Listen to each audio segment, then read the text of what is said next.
Hi there, this is your friend Anna, and the question that I've been getting the most from all of my friends is what are we wearing?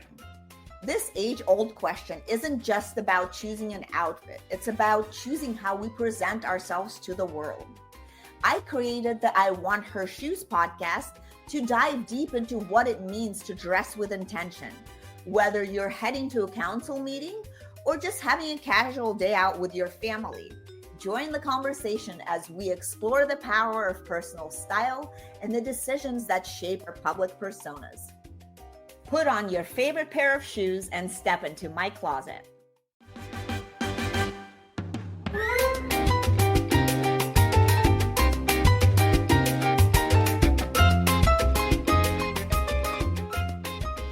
Welcome back to the Want Her Shoes podcast, where style meets substance in every episode. And today we're thrilled to have Sherrell Dorsey with us, a dynamic force who melds fashion, tech, and sustainability into a powerful narrative that's shaping our future. From her early days in the bustling fashion industry to her current role as the host of TED Tech, Sherrell's journey is nothing short of inspirational. Sherrell's a visionary who understands the critical intersection of AI and sustainability and the evolving workplace. And today we'll dive into her fascinating transition from fashion to tech to explore how these worlds collide in her work and uncover the ways Miami's cultural tapestry is weaving into her latest projects. So pull up a chair and put on your most stylish shoes and step into my closet as we get ready to walk a mile in Sherrell Dorsey's fabulous footwear. So let's get started. Oh, I'm so excited to be here. And first of all, it's like a whole sanctuary of fabulousness. So thank you for letting me come to the closet. Well, it's amazing to have you here, and I would love to dive in and get to know a little bit about you. I know that your career actually began in the fashion industry, which was news to me because I got to know you a little bit recently. So how has this experience really influenced your approach to technology and also journalism? Yeah, so I'll start with, I was born and raised in Seattle, which is not known as a fashion capital, and I did not even know that I would go into fashion. It was nowhere on my radar. And for me growing up, I studied computer programming as well as dance. And my mom was a big proponent of the arts. We had season tickets to like the theater, the ballet, all of the things. And so the idea, or at least the language back then, was that art and science or art and math do not mix. You're either working on computers or you are like somewhere in the world trying to be an artist, right? Like they were not worlds that collided. Well, what was so fascinating is that the first time I'd gone to New York, it was like everything all at once. It was a tremendous contradiction of art and soul and in tech and all of the things at one time. And so, attending the Fashion Institute of Technology for undergrad was such an eye-opener. And it let me know that I can be a technologist and I can also, understand the world of fashion in terms of human behavior, right? Everything that we're attracted to, the way that design matters in our world, it tells the story of fashion, it tells the story of politics, it tells the story of materials and goods. And so I've always just been inspired by that nuance, and I think that's like why it's played such a significant role in my life. No, that's such a beautiful answer, and thank you for sharing. That's a beautiful story too. And also my parents were also the same.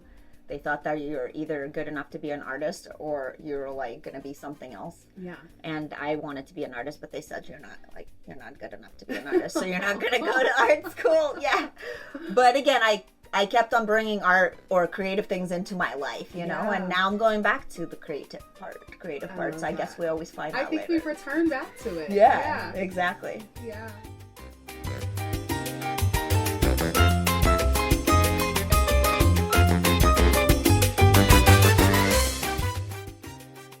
Remember the shoes? Like, you remember when I was with you at Yeah. Soho House? I had those shoes on. Yeah. They literally fell apart. Like, when I was walking back, their soles fell off. You gotta Yes. be kidding me. So I had to take an Uber. I Because was you- walking in socks for a while. Oh my god. But then I'm like, I can't really walk for because I'm like another mile away from there. So I got an Uber and I had like, literally, I took Aw. and then I had another pair that was similar like that, and they also fell apart. That's So I literally unfortunate. took him to Dolce & Gabbana because I don't feel like that's cool. No, not 'Cause for they're Dolce and not cheap. Gabbana's. Yeah. So I bought 2 pairs of that different, like, No. yeah. And they just fell apart. Yeah. That's And bad manufacturing. well, that's what I think it was really bad manufacturing because it looked like it was like, the glue dried. Oh. Like, when it like unstuck. Yeah. And that's just But bad. either way, they shouldn't do that. No, they should. That means they had probably a bad partner for like tennis shoes or for shoes that year or something. Yeah, It's crazy, exactly. But then you better give us free shoes after Absolutely. that. Yeah, Replace these. Yeah. no, because that's like 2 shoes lost. They're super cute. Yeah. Big deal. Yeah, those were cute. I remember. Yeah, I know. They were super cute. All right, well, let's continue on our conversation. Now I have some shoe trauma, a little bit. Now when I put like other shoes, I'm like, I hope it doesn't fall off. Right. Oh my gosh. Oh, it's unfortunate. A little PTSD. Yeah. So after you later in your career, you founded The Plug. So Yeah. and The Plug is a groundbreaking black tech news platform that achieved significant milestones, including syndication on Bloomberg Terminal. And what were the biggest challenges that you faced in establishing a niche, like in a media outlet, and what drove its success? I would love to hear that story. Yeah, absolutely. I mean, I kind of accidentally started The Plug because I had been working for companies like Uber and Google Fiber. And prior to that, again, I was in the fashion world. So I was, Norma Kamali, fresh out of college, working for other brands like Ahava North America and some startup brands. And so I had always sort of worked for incredible entrepreneurs, particularly incredible women entrepreneurs. So it was always in the back of my mind to create something. I just didn't know what. And while I was working in tech, you're always trying to stay abreast of trends and conversations. And, everyone was all about Silicon Valley. And so I just remember like reading and trying to, digest news every single day. And I really didn't see a ton of representation. And I'm like, well, I have so many friends who work for incredible companies, folks who have patents or people who are building out amazing companies, but we're not really seeing that representation when we're talking about business news. And we know that like business news defines so much. So the folks who are quoted and who do get to talk about how to shape the future, those voices are prominent. So with The Plug, I was still working full time. I think I was either at Uber or Google at the time. And I would get up every morning, like 5 o'clock in the morning, put this little $10 newsletter together and just cover the conferences I went to, folks of color that I thought were building really incredible things or had really interesting things to say about the future of whatever, right? And within like a 6-month period, it really took off. That's cool. Yeah, and I started like getting calls from different, major companies who were like, hey, we want to sponsor this. We love what you're doing. And I got an opportunity to really get exposed to analytics, which I know is like a huge thing on your end, and data and like storytelling. And so I started to build in like, hey, we don't have an accurate assessment of, what kind of companies Black and brown founders and Black and brown fund managers are creating or their investment patterns. How do we start to harness some of this data and really make it substantial and the insights available to ecosystem leaders of all sorts? And so, fast forward, built out, it's a data product, a subscription news and data service. And when Bloomberg reached out about us syndicating, it was like amazing. Yay, that's cool. That's tremendous milestone. Absolutely. Yeah. So I did ask about the challenges, so I want to make sure that I touch on that. So I think, just some of the biggest challenges, particularly in media, is finding like what is the right revenue stream, right? Finding partners, finding clients, finding the right sponsors, knowing how to price effectively, especially when you are very niche based. And instead of taking the approach of like, oh, we're so small, we only cover this segment, because the information was so rich and so valuable, having to put a premium on that because no one was doing what we were doing. And being able to charge that premium and really start to build a true business and find other lines. I always tell people like Uber was my MBA because it gave me like the gall to like ask for what we deserved, and as like cutthroat as kind of the startup tech space can be, it also gives you a ton of moxie, right? Yeah, for sure. Especially like you're going into these big conversations, big rooms, lots of very like seasoned folks, and you're like, hey, like I know that I have something that you guys need to help you make business decisions.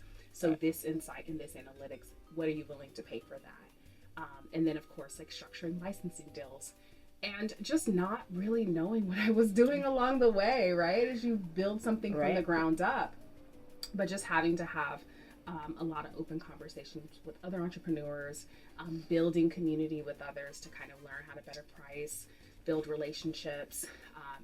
So many of our sales and opportunities came from like prior relationships, whether I was working in fashion or what have you. Like, I can't tell you how many times things cross-pollinated. You know, it could be like a decade later and it's like, oh yeah, I remember we worked on this together, you know? And so, yeah, a lot of the challenges were just, you know, it was figuring things out that you didn't know and still being able to step up to the plate and say, all right, I have no idea what I'm doing, but we're going to do it anyway. Yeah. Well, that's what makes entrepreneur, I believe, right? Absolutely. Just doing it anyways. Do it anyway. Yes. Well, you succeeded and that was acquired, right? Yeah, acquired in 2023 by Impact. Congratulations. Thank you. Yeah. Thank you so much. Well, let's talk a little bit about style now and talk about how do you integrate your sense of style into your current work and technology and sustainability?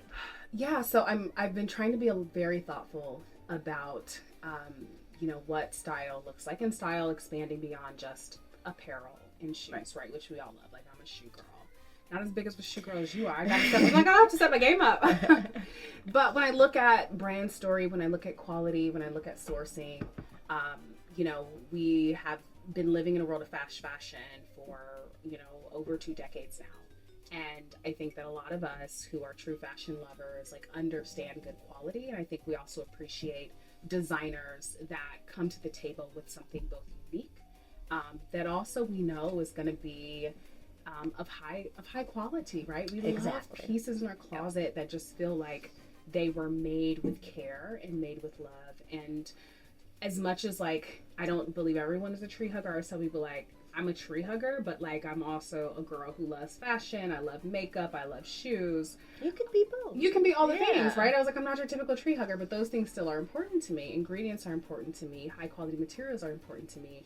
And so the way that this really shows up in my life is, you know, buying based on quality, buying based on values, like wanting to support like indie designers as well as some of those other great brands that we know and that we love that have a reputation for high quality, but also have a reputation for fair trade practices and things like that. So sustainability, you know, it doesn't mean that you have to like hug trees and like, you know, denounce the things that you love from a style perspective. It means thoughtfulness. It means like finding and sourcing companies like Marcella NYC, which cares a great deal about design and sustainability and ensuring they're not overproducing or things like that. And also, you know, style is your home. It's how you feel when you're in your home. It is, you know, the color and the texture of the teacup and all of the things that make us feel connected to ourselves and make us feel connected to each other. And so I try to incorporate that into my life, into my world, as often as possible. You know, I love like this generation, like the Gen Z generation, and I think maybe even older, have really talked about romanticizing your life. And I think that has everything to do with style, down to what is the bag that I take with me to the grocery store and throw my like groceries in, because I don't want to like take home more plastic bags and put more plastic into my life. So, you know, I think it's about just how you do things. It's the style, it's the energy of how do you make your life beautiful? How do you romanticize your life?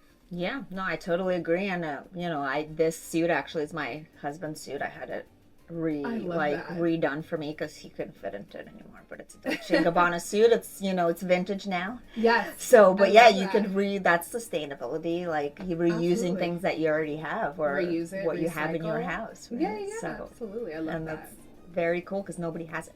Nobody has it. Which I love that, because for me, like I hate, like I've actually been in a room where somebody had the same dress and I'm like, okay, let's go. That's why I stopped using Rent the Runway and all that stuff. Yeah. Because it's like that, because like the same people get the same stuff. And for me, that's like a big style no.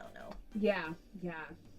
I hear you. Yeah, and that's what fast fashion has kind of done too, right? It's made us all replicas of each other, or everyone has the same like Montessori aesthetic. Yeah, because we're all watching the same videos and everyone's buying from the same places versus like, what are the unique things that you feel drawn to? Like everything is art, so it's so individualized. So, Exactly. Yeah. And I know that you moved here from Atlanta recently to Miami. Yeah. And how has moving here influenced your professional focus and personal style? Again, because I'm sure it's very different here than Atlanta or So New York or different. Silicon Valley. Yeah. I mean, and very similar. Like, right, we've lived in multiple different cities, multiple different climates, and you have to dress based on the climate.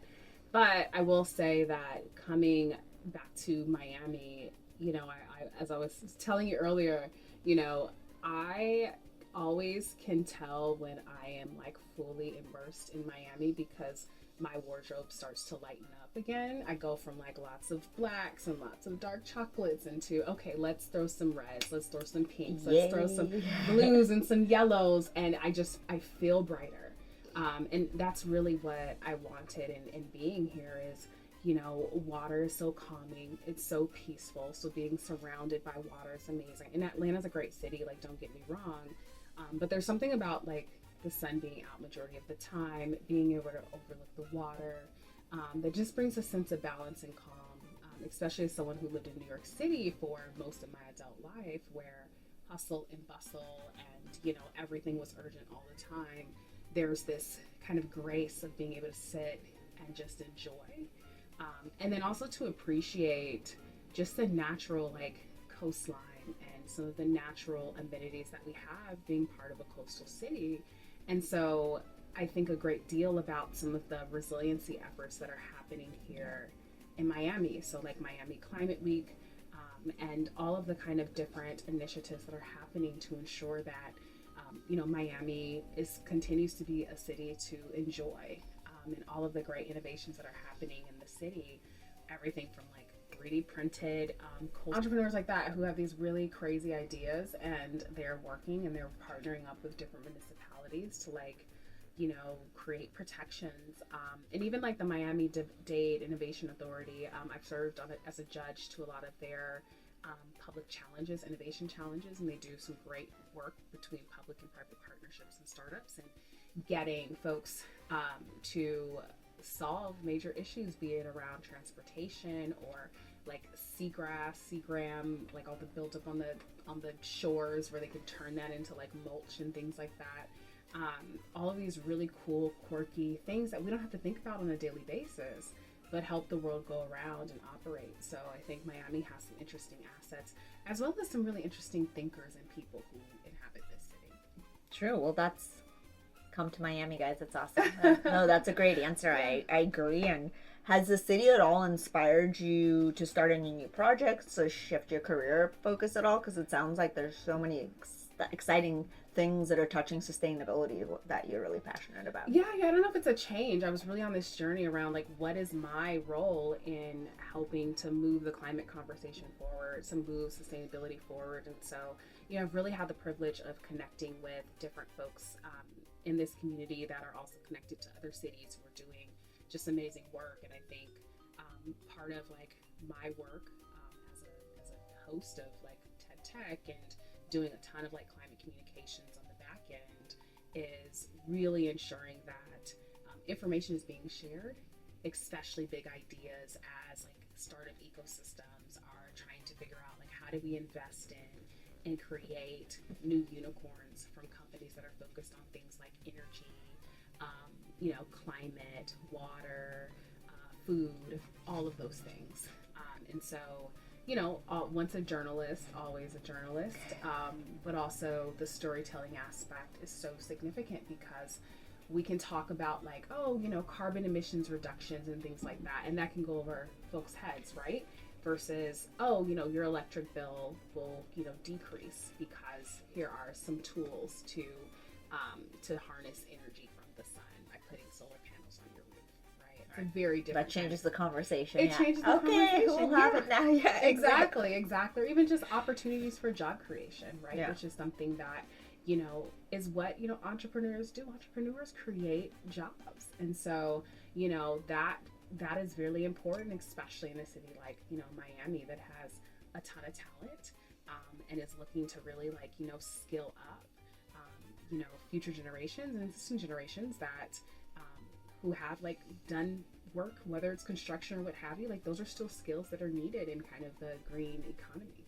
Exactly. No, I feel like the AI is taking more like the actual like white collar jobs, right? And not what you were talking about, the actual workers that need to build all these things, and we need more of them now, right? So, absolutely. There's still like the physical aspect of building things, and you're right, we're seeing the transition, right, of AI simplifying a lot of things, and so fewer people being needed for those kinds of jobs. And if you're able to adapt and adopt and kind of use those to your advantage, then that's helpful. But there's still a lot of infrastructure that has to be built out, and robots are not going to be able to do that. So no, I mean, I wish they did, because one of the some of the projects here in Miami take for, like, since I've moved here 9 years ago, there's projects still going on, like the freeways are still being built, and I'm thinking like in 10 years there's going to be little drones flying around and like just doing it quick, like they're just gonna do that, but we're not there yet. We're probably 10 to 20 years away, guys, from that kind of stuff. Yeah, I agree with that. So, that will be cool, because that will change everything once that happens. It will change everything, and I think too the next level of that is like the people who are going to be, supervising that particular kind of building, ensuring that there's checks and balances, and so human in the loop. We'll need to have them. So, I love that, exactly. Human in the loop, absolutely. Yeah. And let's talk a little bit about, how do you see the role of tech in advancing sustainable fashion practices? Because I feel like it's a lot of the conversation, and it's been the conversation for like decades and decades, but are people really doing anything about it, or is it just fluff? So I think that yes and yes, right? I think that there's, there definitely was not as much advancement as there should have been, because when I was still in undergrad, I was taking like sustainable textile classes and learning more about like how the global industry is supposed to be shifting to more sustainable fashion. And that was like circa 2010. And so you were thinking, oh, okay, the fashion industry is really going to like clean up its act. And we just got more fast fashion, right? And a lot of like greenwashing. And so I'll say that I feel like there are some brands who are really trying to solve this problem, especially because if you can reduce redundancies and inefficiencies in the supply chain, then you by default can eliminate waste, right? Exactly, yeah. Cost savings, right? And you had more companies or more universities start to emerge with like sustainable business management programs, so that these executives can come in and figure out, okay, how do we save money by using less water? How do we save money by, wasting less material? How do we just make less stuff? Like, because I feel like a lot of the higher end brands, they just burn everything, right? Like if they don't sell it, they literally burn it, or they put it into the ozone layer and into a big dump.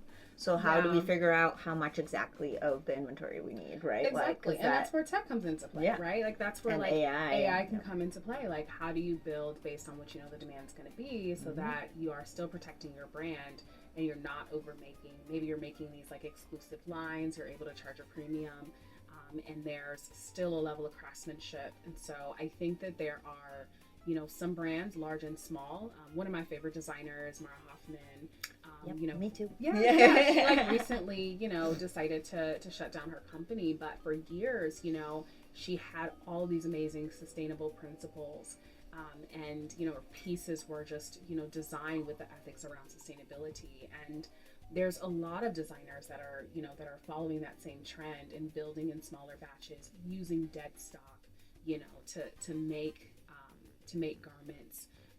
Lily Silk, my pants are from Lily Silk, and they have a tremendous sustainability mission on buy it once, take care of it, let's keep it forever, right? Let's keep it forever, right? But there's definitely, it has to be an investment in the technology, whether it's from manufacturing to understanding what the cell cycle actually looks like, to, okay, if we do have these returns or textiles are coming back to us, how do we now transition into something new? And so we're seeing a lot more investment, particularly in the VC space, into companies that are taking old textiles and turning them into something new. So we're starting to see that, as the technology has advanced, become just a little bit more, ubiquitous, and hopefully, some of the larger brands start buying from those particular, companies to build out their new product lines. Yeah, no, I feel like that's a great idea, and you can be so creative with that, right? Absolutely. So it just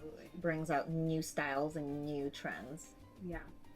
And how has your personal style evolved with your career? And how do you believe personal branding plays a role in professional success, especially for women in tech, which I feel like is a big deal? Oh my gosh. Yeah. I feel like I've always gone through like an existential crisis when it comes to fashion because I have gone from so many different extremes of work environments, and you have to deal with so much, especially I think when you are a woman and how you dress, because you want to be taken seriously. You also want to fit in, tech is always talking about culture fit. So on one hand, there is this tremendous trend around like a hoodie and jeans, right? Yeah, and it's like, okay, cool, like maybe a little bit, but then also like I also want to dress up and I also want to like look good and feel powerful. And so I will say like my style through the years has always been contingent upon the environment that I've been in. Exactly. And then when you transition into the CEO role, of course, like you get into more like powerful suiting, right? So it's the blazers, it's more of a tailored look.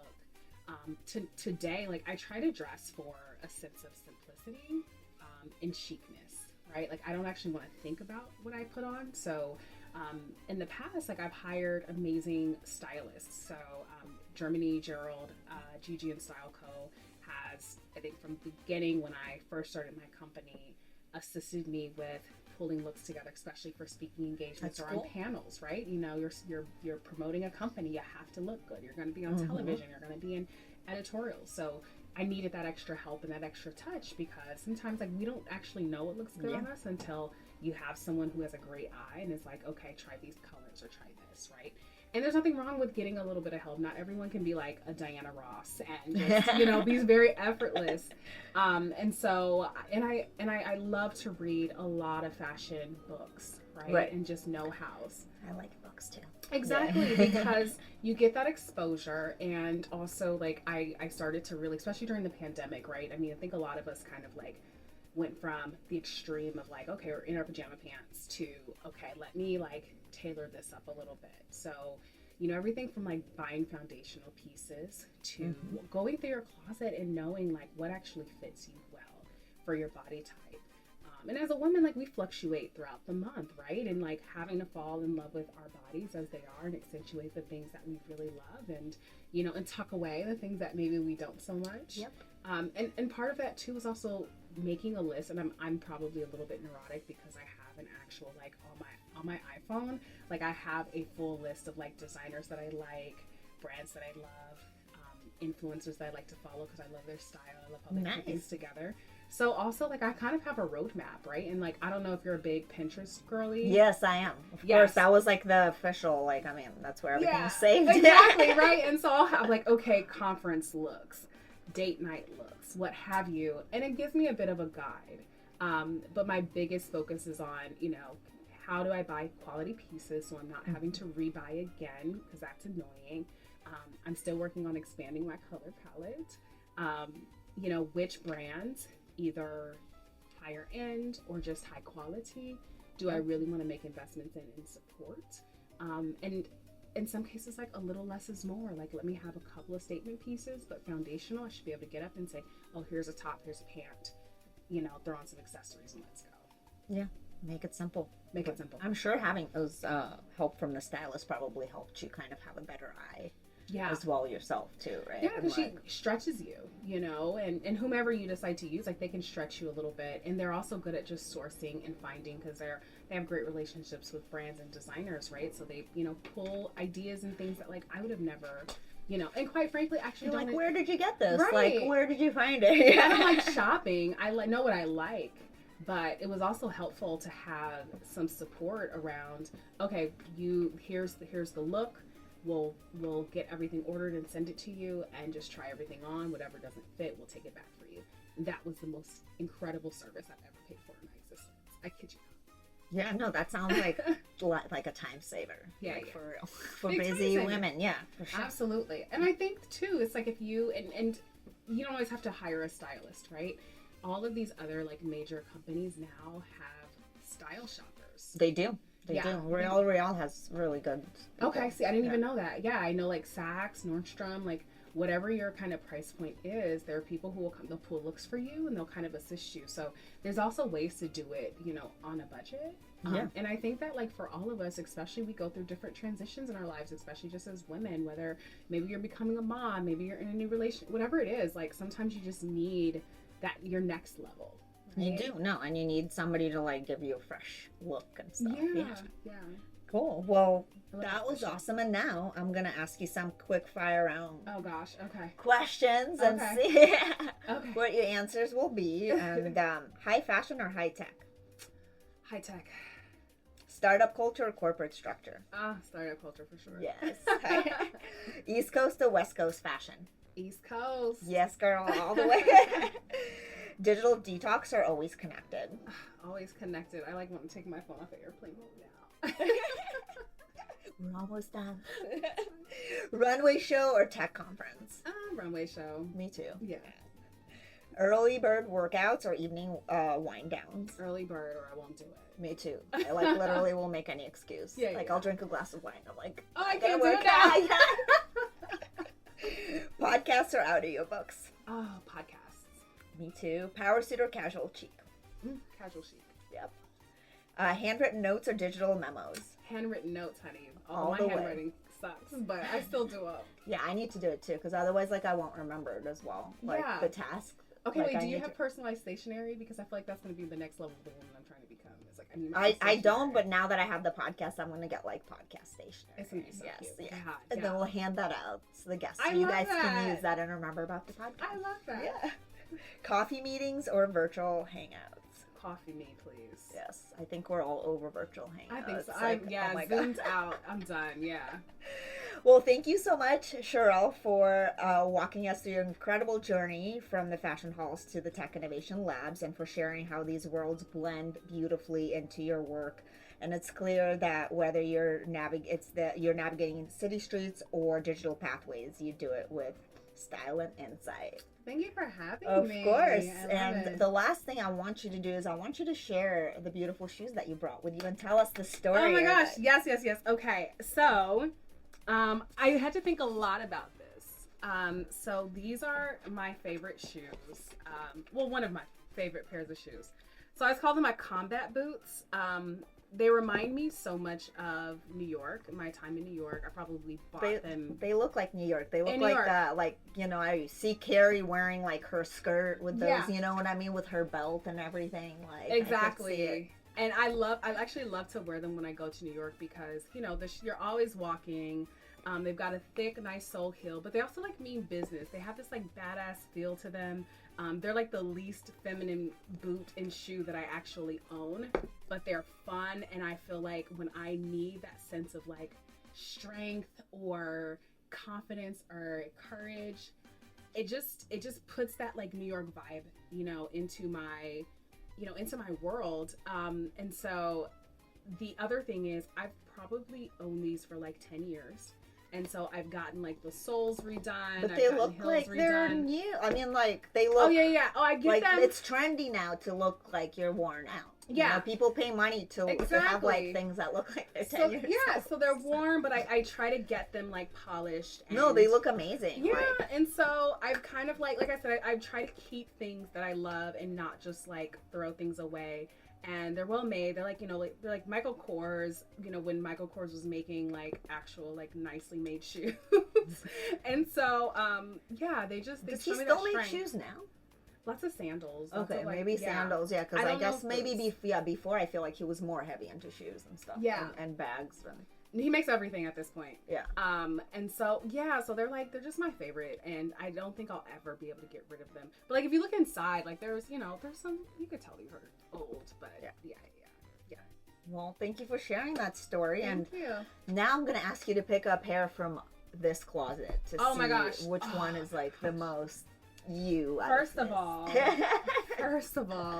the collection is absolutely insane. Okay, so there are a couple that I was eyeing that I Thank you. With. How do you just pick one? It's hard. I mean, that's why I have them color coded, so then I know at least that's super smart. What I'm going for. Okay, can we talk about the red with the metallic? Those are some badass shoes. Yes, let me bring those. Those are like the super woman shoes. These ones. Yes. Oh yeah, I love this. This definitely reminds me of Superwoman. I feel like that's literally why I got those, and I haven't worn them because, like, I just haven't, like, I'm scared to wear them because I feel like they're gonna get, like, scuffed. Oh, because they're, like... They've got satin. They're satin, but they would go so beautifully with your outfit that you're wearing now. I know, you see. Listen, wait, and I'm like, okay, we're almost the same size. Okay, but look, I love these because they are different, but also they're feminine, but they're badass. It's kind of like a little, you know, like you. Yeah, you see? Yeah. It's like I'm here for the show. I am the moment, but also like, don't mess with me.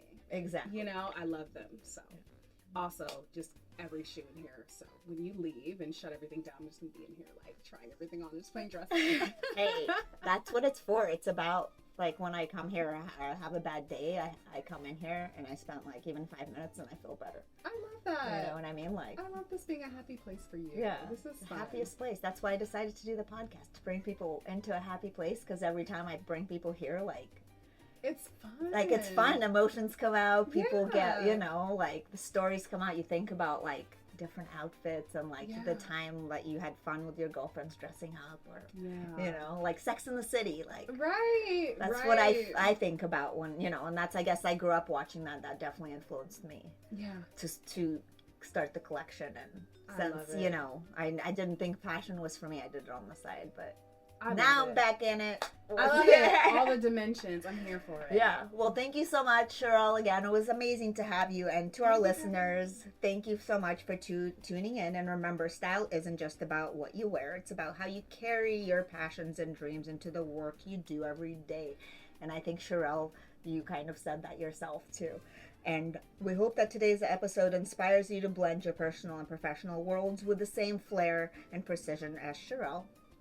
Don't forget to follow and subscribe on your favorite podcast platform to catch every episode, and join us next time for more insightful discussions at the intersection of fashion technology and leadership. And until then, ladies, have a wonderful rest of the day, week, and weekend. Bye.